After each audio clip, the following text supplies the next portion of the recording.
I'm here in RSPB Haweswater Reserve on the eastern side of the Lake District. I'm with Spike Webb, who is a warden at RSPB Haweswater, and we've been here looking for, well, a golden eagle. Spike, what have we been looking out for today? What have we been looking for? Well, we've been looking for this male eagle who's the only one in England. The best chance of seeing him is when he's flying above the fell tops on a day like this, because there's a lot of thermal, so you're looking for a big broad-leaved bird of prey really. So sort of looking roughly like a buzzard? Yeah, he's sort of similar shape to a buzzard. The proportions, the longer tail, longer wings, the head sticks out more. So I mean, although similar looking, you sort of know when you've seen an eagle when you've seen it. It's twice the size of a buzzard. Because the buzzard sometimes gets called the tourist eagle, doesn't it? Particularly in Scotland. But people who know about this thing say you know when you've seen a golden eagle. Yeah, I mean, we do get a lot of reports of eagles in the Lake District in the summer, but most of the time there'll be buzzards. I mean, as I say, this is the only one in England, and he tends to just stay in this one area, the head of Haweswater.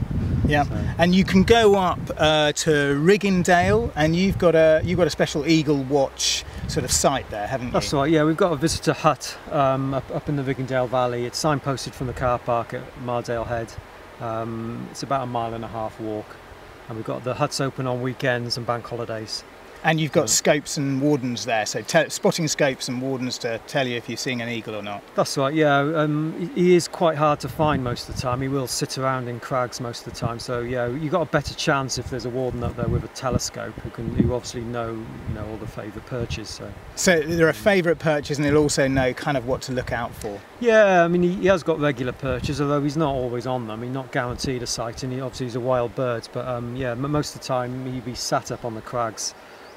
Quite alert, but yeah, not doing a lot really. Yeah, and he's been on his own for 10 or 15 years, is that right? 10 years he's been on his own. He's been here since 2001, this individual male, and he was with the old female, but she died of old age. She was part of an older pair who were quite successful, who actually reared quite a few young. But since she's gone, he's basically been left to the territory, and we've not had any other sightings of him, so he's failed to attract a mate. That's a shame. It is a shame. Yeah. It's not just golden eagles here though. We've seen some red deer today. They were quite high up, weren't they, on the other side of the valley? You do get some of the herds tend to be quite high up in the valleys in the day. They tend to avoid people basically, so they'll use the quiet valleys, and they can be quite high up on the fells. In fact, those are right up on the skyline that we just saw. Yeah. And other birds here? What other birds? If you're coming to Haweswater, what else would you be looking out for?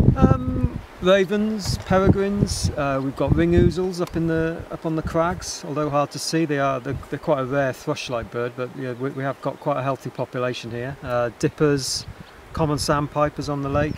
Redstarts, things like that, yeah. And the ring ouzel, that's a nice little bird, isn't it? Sometimes called the mountain blackbird. That's right. Looks like a blackbird, but with a white sort of...